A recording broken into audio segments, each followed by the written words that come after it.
Fridays are awesome. I'm Carl Azus with CNN Student News, and we're jumping right into our current events coverage with a report involving the European Union.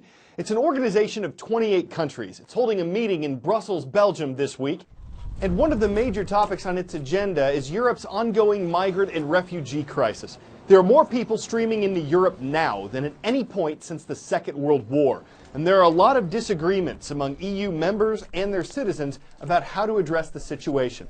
Another topic involves whether Britain will ultimately remain part of the European Union. Because this is an economic cooperation, the stakes are high. What is the EU? The European Union is a group of countries that work together to create a single market. This allows goods, capital, services and people to move between the member states, as long as they follow the rules and they pay the entry fee. But we're getting ahead of ourselves. To start this story, we need to go right back to the end of World War II.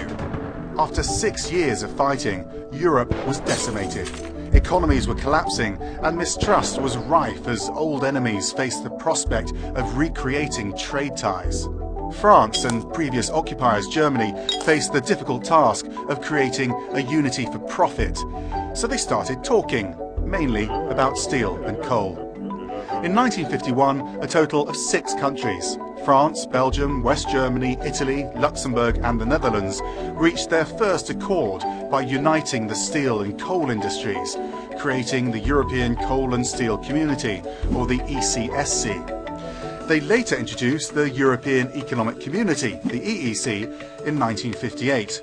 These two organisations are seen as the origin of the modern European Union that wouldn't adopt its new name until 1993.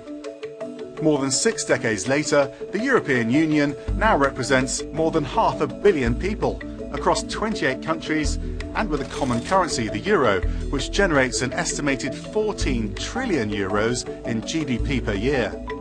The premise: countries who are economically linked are less likely to have conflicts. But it isn't a totally happy marriage for many countries, as some are affected differently by world events.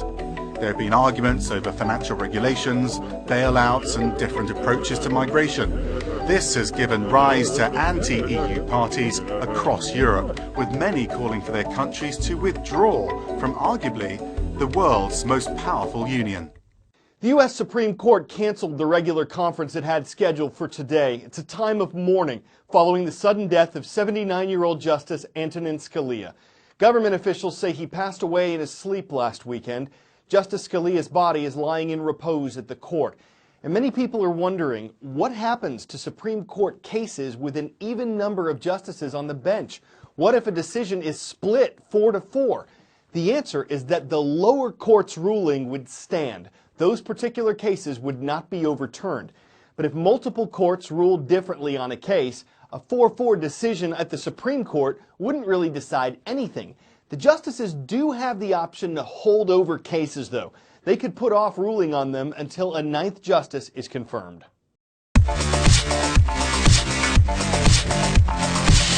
You've heard of reindeer in the Arctic, or maybe pulling a sleigh, but you probably wouldn't expect to find one underwater. Well, one was, during World War II, in a submarine. Her name was Pollyanna, and she was a gift from a Russian submarine crew to a British one. Pollyanna spent 6 weeks aboard the HMS Trident before eventually being transferred to a zoo when she was back on dry land. Now that's random! All right, before one Democrat and one Republican appear on the U.S. presidential ballot this November, the parties have to decide whom to nominate.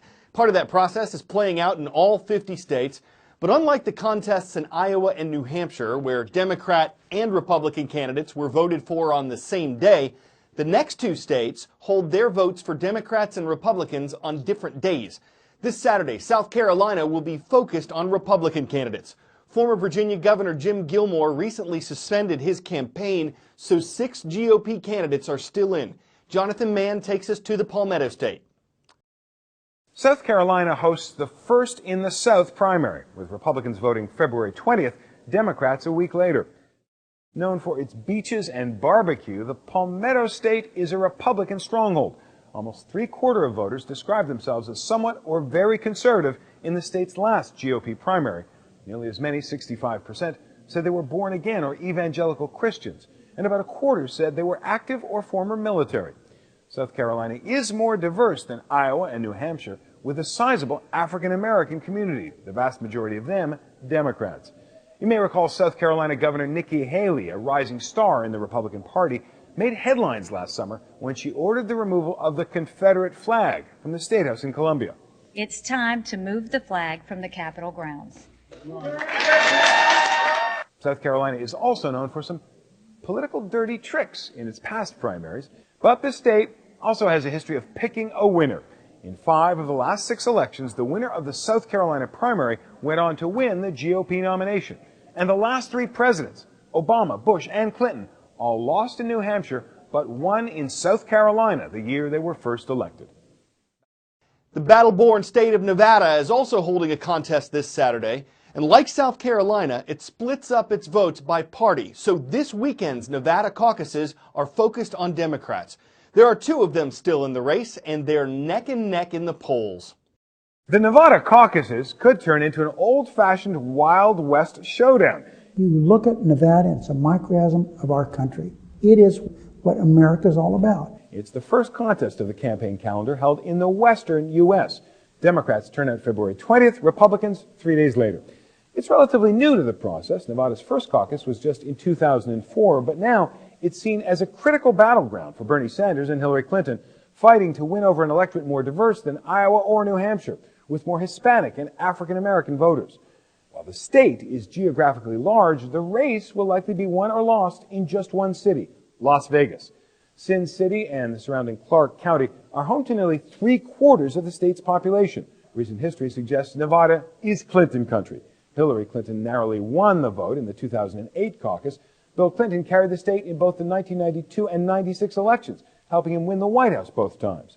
The Sanders campaign hopes to change that, spending millions on TV ads in both English and Spanish, and adding at least 50 staffers and 11 offices across the state. Nevada Senator Harry Reid tells CNN the race in his home state is too tight to call. Odds makers agree, giving both Clinton and Sanders a 50-50 chance of winning. We'll find out which candidate hits the Nevada jackpot on Saturday.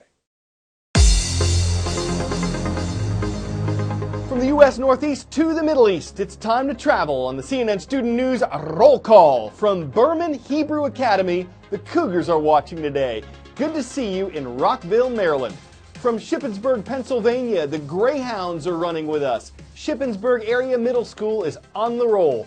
And from the capital of the United Arab Emirates, that's Abu Dhabi, hello to everyone watching at the American Community School of Abu Dhabi.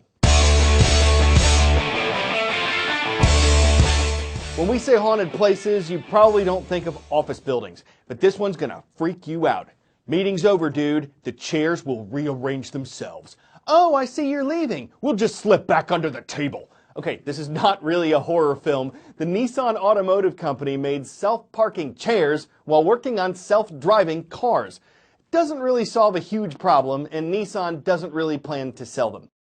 Good thing, it could make having a seat absolutely terrifying. An empty room, an empty space, sheer terror. How was your meeting, Bob? Absolutely terrible. But if they sell this sometime, maybe they could just take all the proceeds and donate them to charity. I'm Carl Azuz, and I'm ready to get up. We'll see you next week.